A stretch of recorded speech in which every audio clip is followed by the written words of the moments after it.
I am Temilola Adepetun, the founder of SKLD Integrated Services Limited. I am on I Felt That by Mitchy, and it's been a pleasurable experience. Please watch it. I did a bit of a research on your career. Over 20 years in business. Yes. 14 years in oil and gas industry. Yes, certainly. You have presence in 46 different states. In 26. 26 states? 26 states. Then, Well, we have presence in 6 states. okay. And then we service up to 26 states from our different locations. Wow. This is very impressive. I'm just starting my entrepreneurial journey. Compared to you, I'm still a baby. There is always a beginning. There's always a beginning. So don't despise the humble beginnings. Absolutely But not. you've done very well for someone who's just started. I'm grateful to God. It's been a roller coaster. It's been a roller coaster. Usually is. Even up till now, it is for me. And that's what I have to ask you. How did you deal with the periods where you felt like giving up? Like, I'm not even trying to do this anymore. Let me put it this way. I always tell people that, first of all, if you're engaging in a business, it has to be something you're passionate about. Okay. Because it's that passion that will help you to ride the storms. And it's that passion that keeps you going. Also, that desire to succeed. That, because there's a certain amount of grit required. Right. Certain amount of determination to say, no, I cannot fail. And we always say that, okay, he who fails and falls down lives to fight another day. So those are the guiding principles that, when you say there's a lot of self-talk, you give yourself a lot of self-talk that, no, you cannot fail. Right. And having left oil and gas, a cushy job, where everybody else thought I was mad, there was no way. Everybody thought, this girl is crazy. How could she leave certainty for uncertainty at some times? Right. I must confess, so did I. I thought maybe there was a screw loose somewhere. But I always told myself, I know this is a viable business, and I know that if properly managed, it can go on for several years. Wow. And so, of course, you seek the right advice, you talk to the right people. Yeah, there'll be some dark days, but there'll be also some days that are, just sunshine all the way. Right. And then, that sort of balances it out. So you have your rewards, and then you pat yourself on the back, and then you go through some storms, and you grit your teeth and say, I'm going to get there. I love that. And I actually believe you because you've been through this.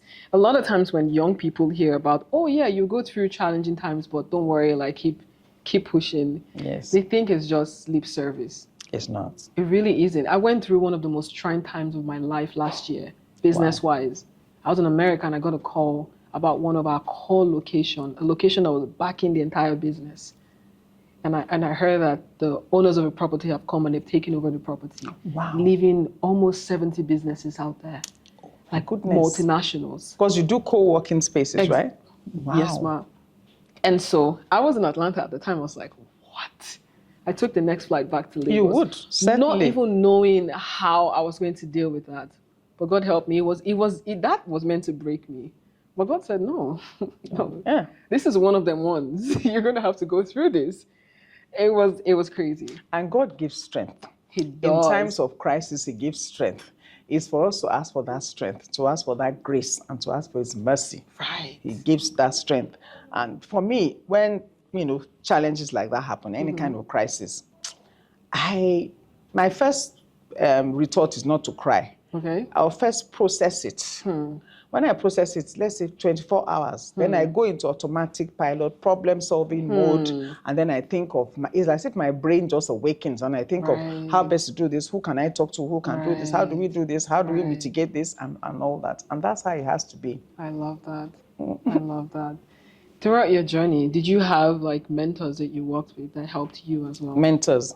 Yes, I did. I always had mentors, even from the get-go when I was starting, just to even find out whether that idea was even viable in the first place.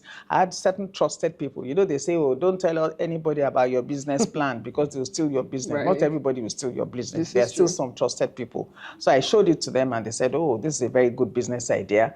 Yes, how do you want to go about it? And I said, oh, I want to try it out with an exhibition. Right. So they encouraged me, okay, try it out. And I did. And I got all, encouragement from other people. Oh, this is the best way to advertise, this is how to do it. And people, gave me, just advice here and there. Right. Of course, not all advice that you can take or you can use. But I got as much as I could. And And I tried it out, and it was very viable. And some of those mentors, came to the event and they realized I was viable. And it was now left to me to take that giant step, leave my cushy job, and go out there and be out there in the entrepreneurial world, which is largely uncertain, but is very rewarding, I might add. I love that. Can you imagine, after 14 years in the oil and gas industry, you're like, you know what, I want to go do my own thing. That level of, dealing with that level of uncertainty, how was that like for you? Because this is why I'm asking this question. I was in a forum and I was talking to lots of founders, and I'm like, it's too, the entrepreneurial terrain is too uncertain. And they laughed and said, welcome to the club. Yes. It was just they were like, that's what we all have to deal with. Yes. But how was that for you, dealing with the uncertainty? Yeah. In the first place, they say you start a business to solve a problem, or you take advantage of opportunities. Right. All those ways are correct.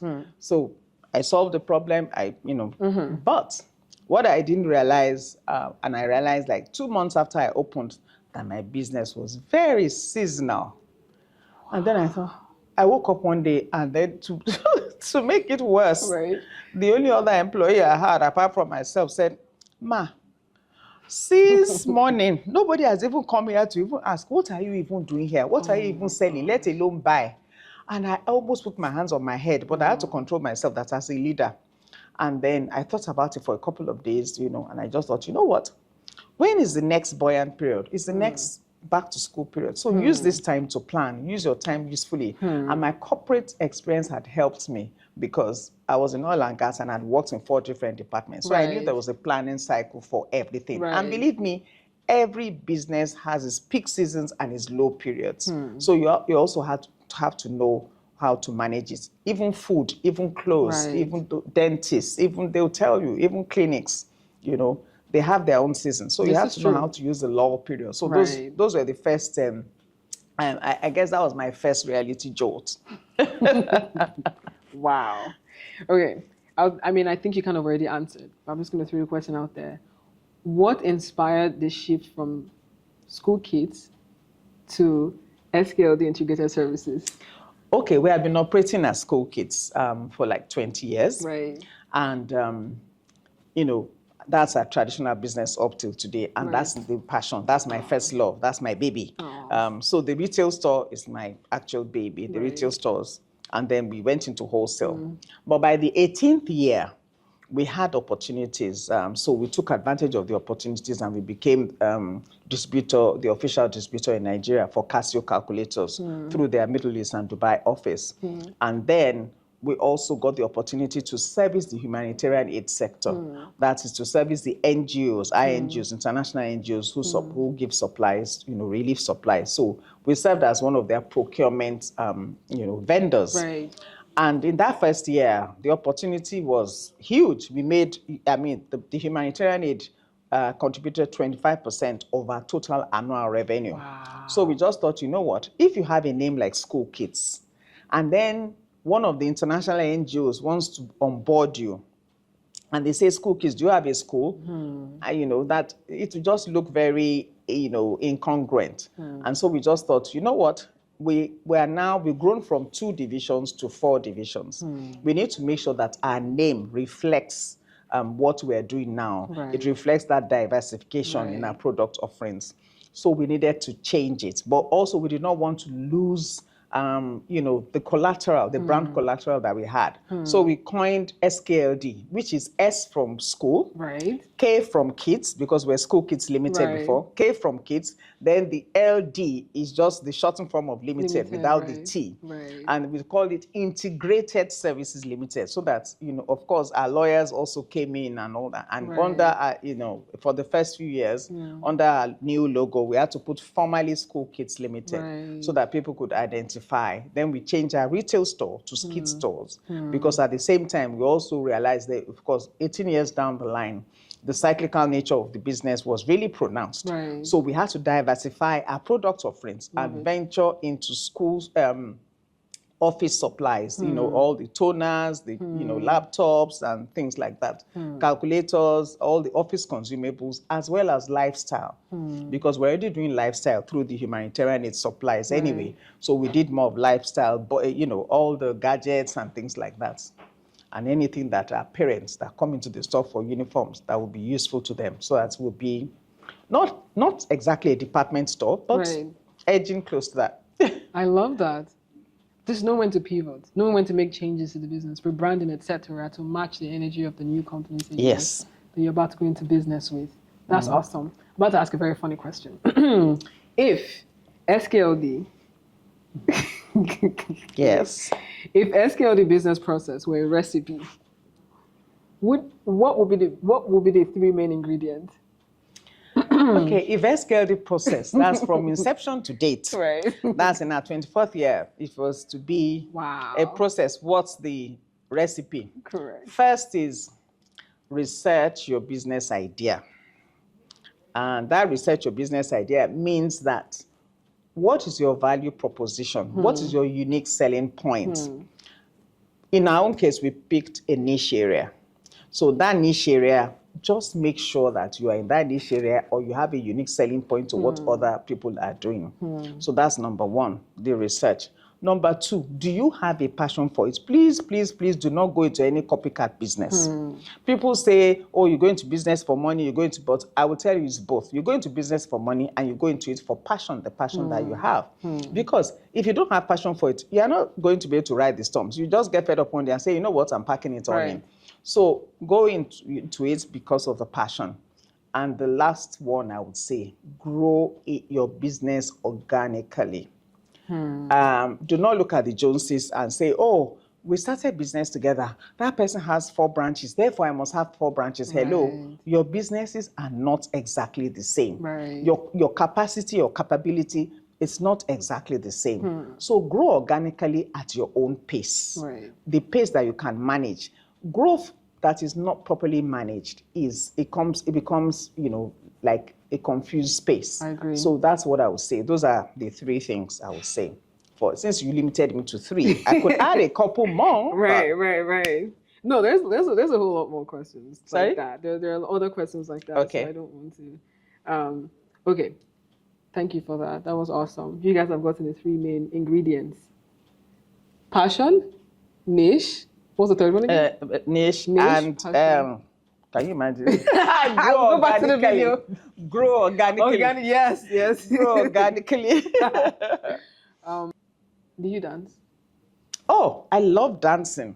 And guess what? A couple of years ago, I had to have like a new procedure. A procedure in my knee. And when I got to the physiotherapist, the lady said, oh, madam, you are very cooperative. I said, yes, I have to be because I must dance. Anything that will prevent me from dancing, that means the end of the world has come for me. So, I love dancing. Well, that's awesome. Who's your favorite artist? Who do you listen to? Just like a go-to.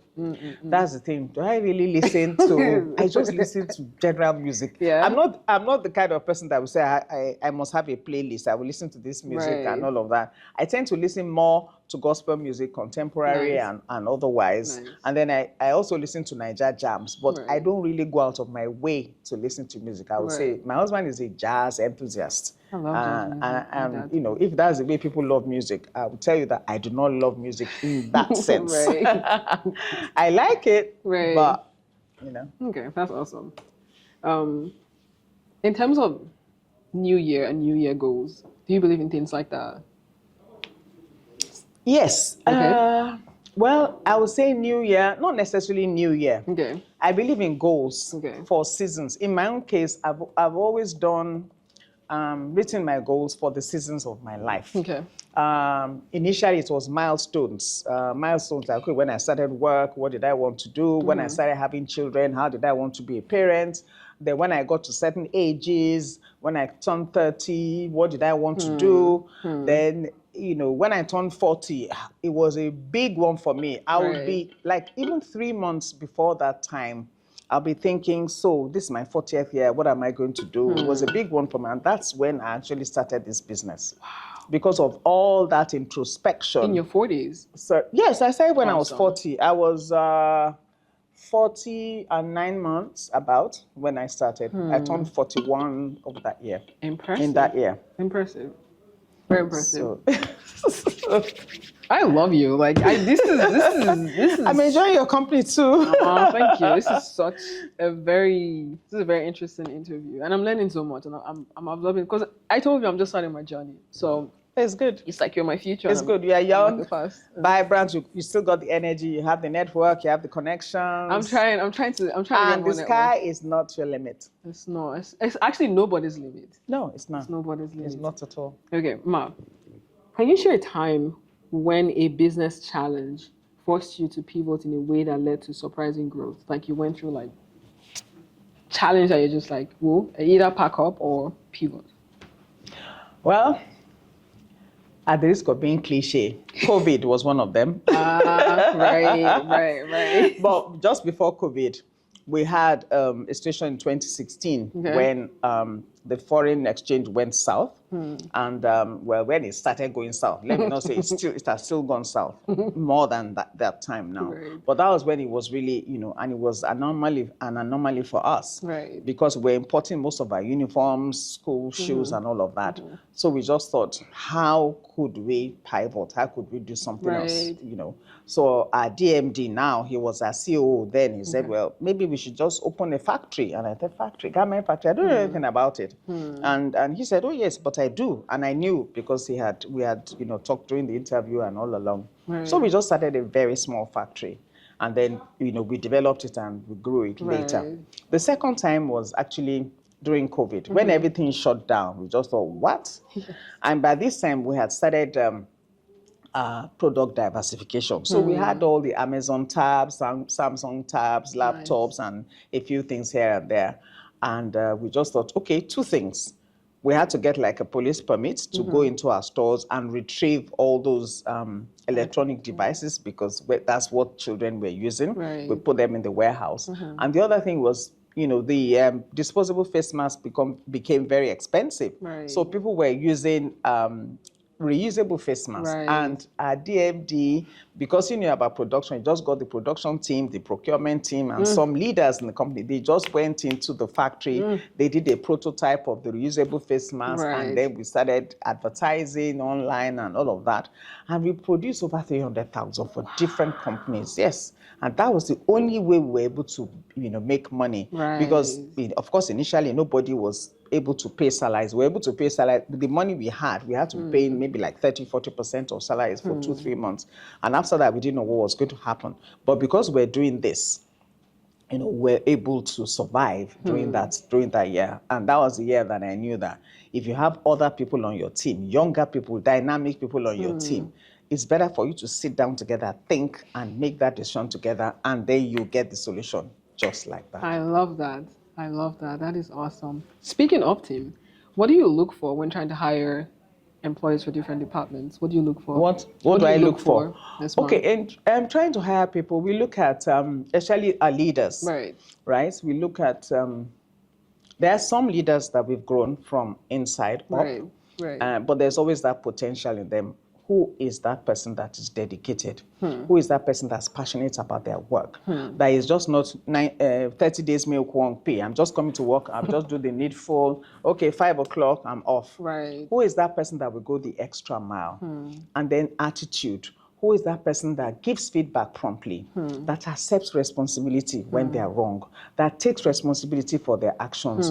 Who is that person that will ask for guidance when something is, not going well, and things like that? So, it's just, yes, we will not find everything in the same person. Right. Taking feedback and giving feedback sometimes is difficult for people, apologizing and all of that. But we also look at those basic things, and then we train for the other things that are not there. Communicative skills. We're a customer service based organization anyway, because we cater to different customers. There's no business that's not customer service based, but more so for us. on the retail side and on the wholesale side. Even solving problems, we need to be, polite, we need to be courteous, and all of that. So those are the kind of people that we look for, the extra milers, and the people who are dedicated. And, it's not difficult to reward such people. Right. Yeah, it's not.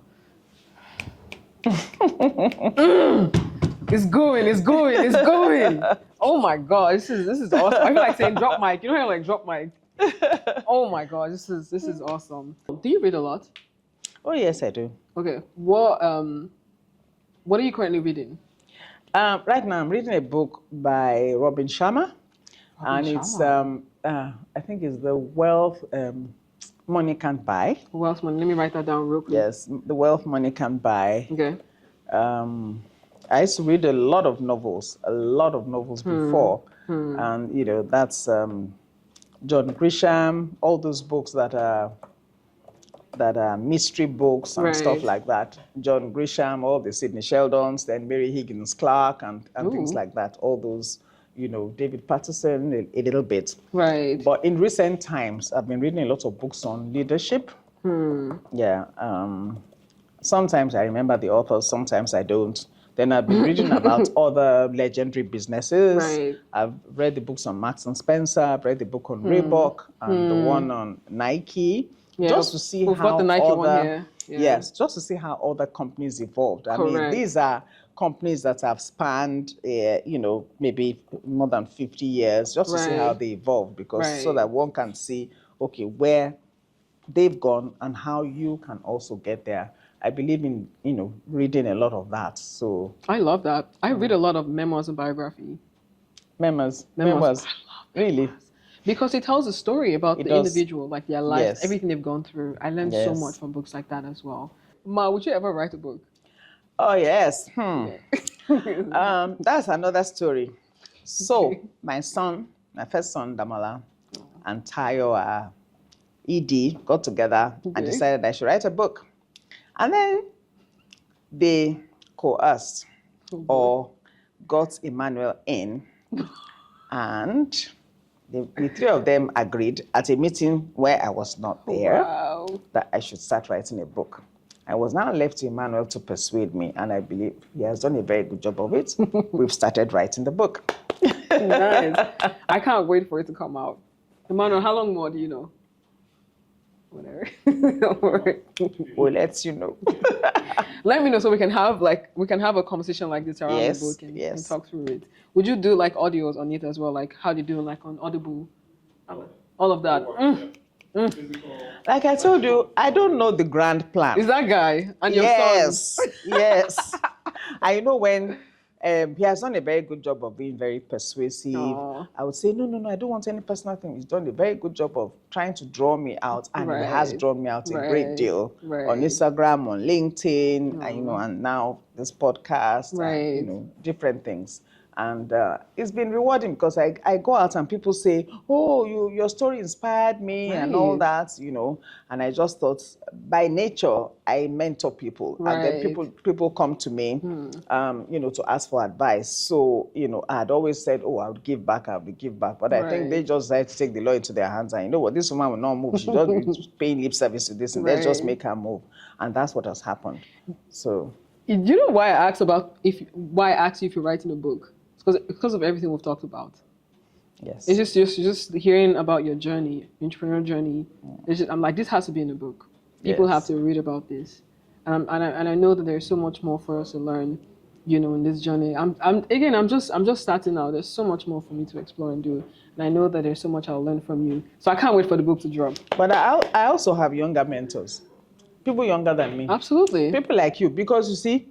You have to look at your generation, my own generation, look at the next generation. Right. We are quite risk averse in my generation, I would say. Right. Yes, some people are radical, but so we also have to talk to other people, younger than us, and say, okay, what do you think about this? I remember some years ago, I was quibbling about trying to get a bank loan. And my youngest son's, his friend's mother, she worked in the bank. She said, 60, what's wrong with you? All these things that people are not as old as you, they get these loans and they walk out of here. Right. And why are you quibbling? Why are you shaking? Right. Your business has been around for 4 or 5 years. Why are you shaking? In fact, that day I straightened myself and, and I took the loan and I repaid it. Right. When I repaid it, she now came back to me. You see now, you were just shaking. You would have lost that opportunity. So. Right.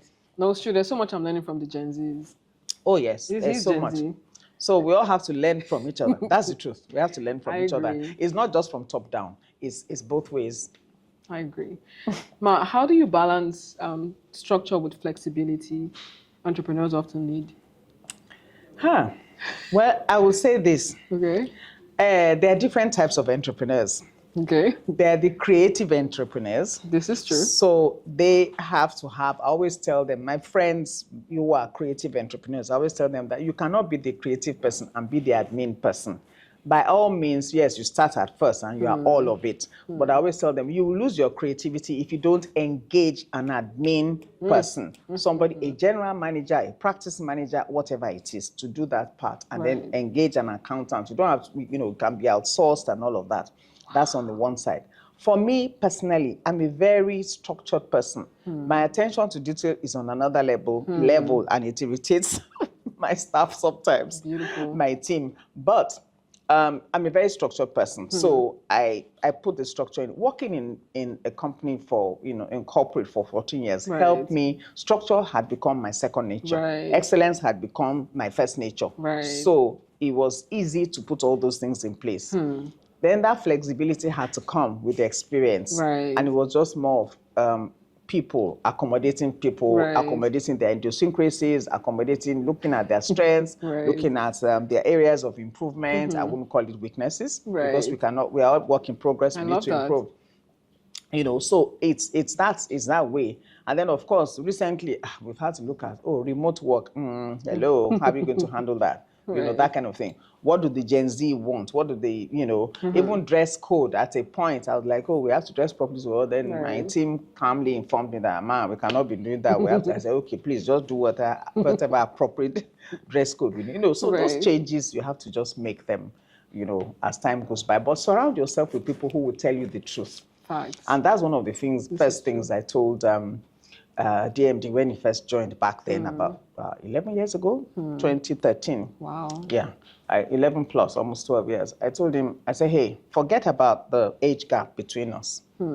We need to tell each other the truth. I have to tell you the truth and you have to tell me the truth. We need to give each other honest feedback. Otherwise, we'll not make progress. Don't tread on eggshells around me. And that's how it has been with other team leads. I'll tell them, look, just let me know. And that's how we should be open. To other people's. Wow. Wow. I'm trying not to scream, Emmanuel. Like you don't even get powerhouse of knowledge, and it's just so seamless. Like, yeah, it's very seamless. I'm very relaxed. Ma, it's flowing. Yes. On flow. Gone. Don't mind me. My sons are with something else. Oh my gosh, I am in awe. Ma, you have to mentor me. Yes, I'm certainly. I'm saying without a doubt. Certainly. Oh my gosh, there's so much. It would be my pleasure. Ma, I thank you so much for saying that. There's so much that I'm learning and unlearning, and oh yes, we have to keep on unlearning. So, if for instance we're designing an entrepreneur's survival kit, what 3 items, physical or conceptual, would you include if we were designing an entrepreneur kit, survival kit? What would it be? Physical or conceptual? What would it be? 3. You seem to like the number 3. It appears. Well, one of the things I would say is focus on your niche area. Okay. Sometimes we get carried away that, I have customers coming to the shop, so I can stock these other things, I can stock all that. I'm offering this service, so I can add this one to. Yeah, we can add, but be careful. Because sometimes people won't even think of you, regarding that other thing you've added. They will only think of you regarding your niche area. So focus on your niche area. The other thing is, please if you are, as a leader, if your business depends on you and your business can't run when you are not there, then you have failed as a leader. Right. You have to have a good team around you. That means you have to employ good people, qualified people. When I first started, even at first, you know how it is, you just employ somebody, then I just thought, no.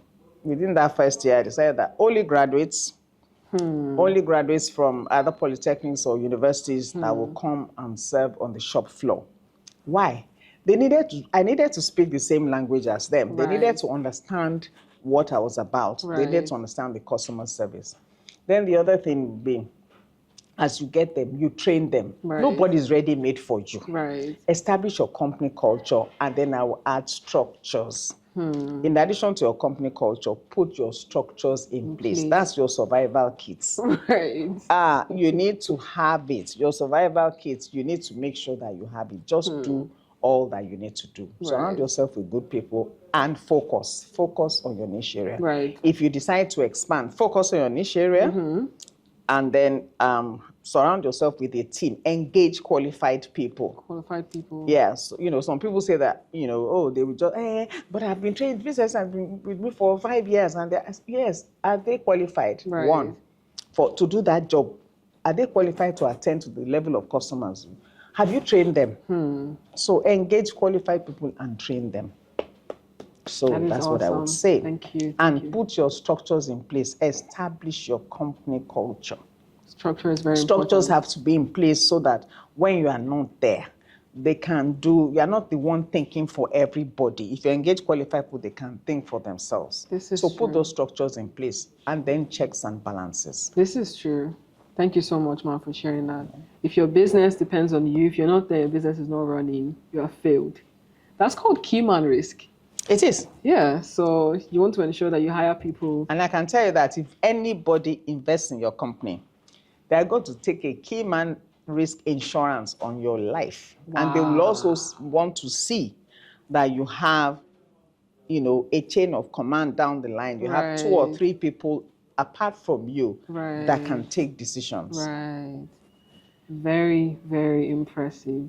2 more questions and then we're done. If your business philosophy were a slogan. If my business? If your business philosophy were a slogan for a global campaign, what would it say? Slogan for a global company.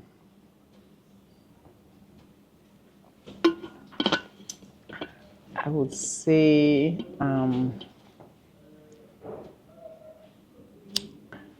set excellent standards and maintain them all the way, regardless of competitors. I know that's a long one, but it's fine. Set excellent standards, maintain them. There's depth to that, actually. Yes. Yeah. So that's what it is.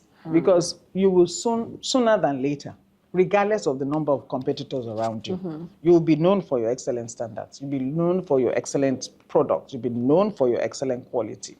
I love your that. Excellent service. I love that. Set excellent standard and maintain it. And maintain them. That's what I would say. Do you know why I'm saying that I actually love it?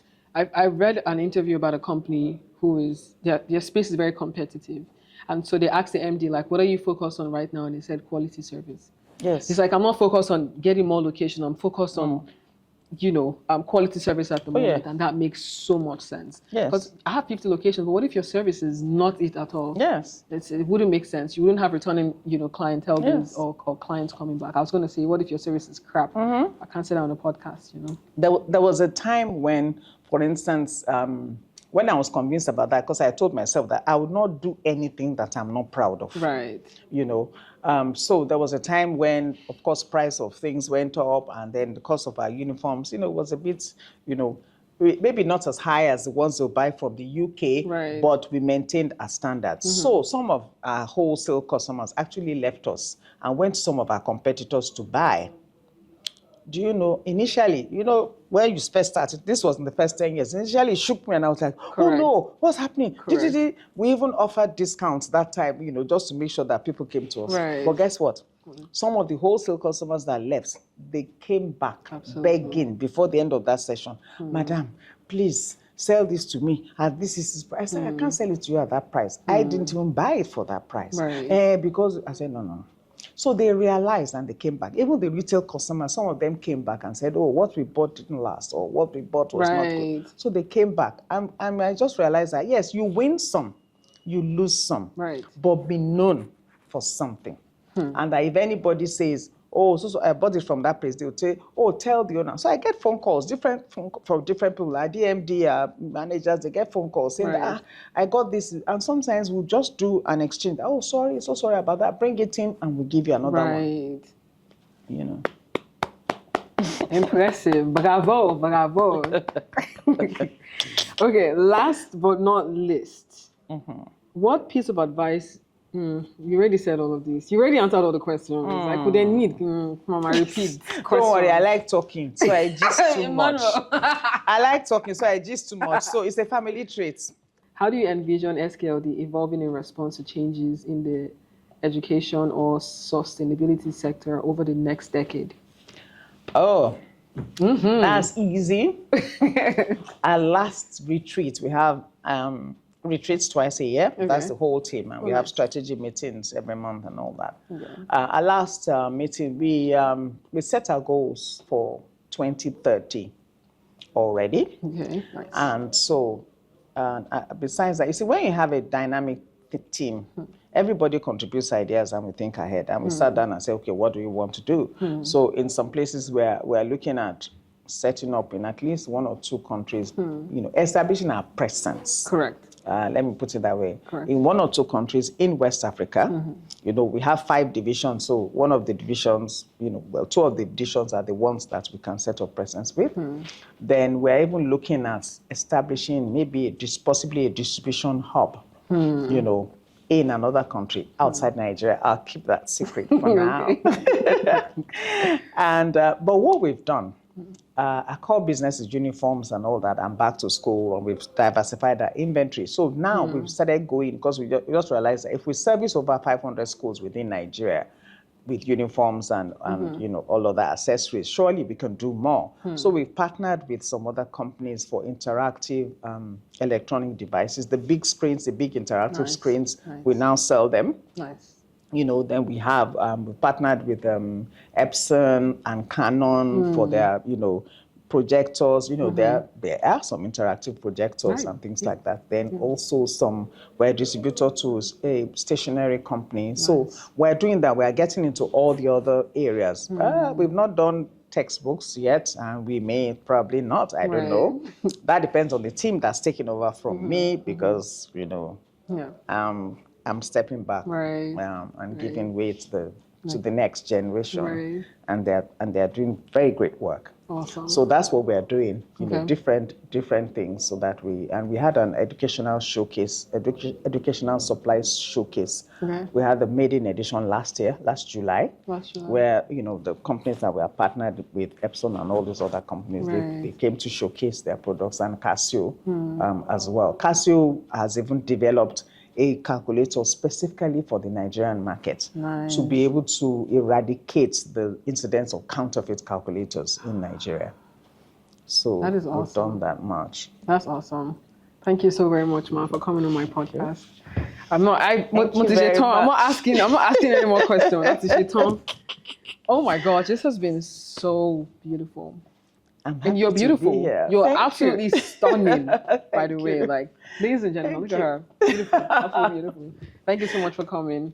Thank you. I'm very happy to be here. And it's been very, very easy. It didn't feel like any interview. It just felt like a nice informal chat between 2 friends. Yes, I say friends. It's not about a matter of age. I appreciate that. Oh my gosh, it's such an honor to hear you say that. A fellow entrepreneur like me. A young woman, a body woman.